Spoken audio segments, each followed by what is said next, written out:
একদিন একটি ছোট্ট বাচ্চা খেলতে খেলতে একটি বাগানে চলে আসলো। সে বাগানে দেখলো একটি পাখি। সে জিজ্ঞাসা করলো, তোমার নাম কি?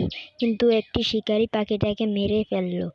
বাচ্চাটি পুলিশ আঙ্কেলকে বলছে, তুমি কি আমার পাখিটাকে দেখেছো?" পুলিশ অফিসারটি বলল, না, আমি তোমার কোনো পাখি দেখিনি, কিন্তু আমি তোমাকে লাথি মারবো। কারণ তুমি এখানে ছুরি নিয়ে এসেছো কেন? তুমি তাড়াতাড়ি বাড়িতে যাও। পাখিটাকে বিচারতে বিচারতে রাস্তার ধারে চলে আসলো। তারপরও পাখিটাকে পেলো না।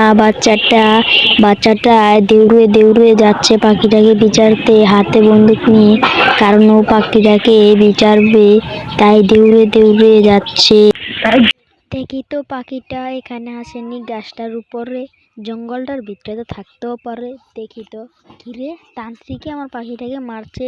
আজকে তান্ত্রিককে মেরে ফেলবো। হিয়া ইয়া ইয়া ইয়া ইয়া ইয়া ইয়া ইয়া ইয়া মেরে ফেলবো। ইয়া।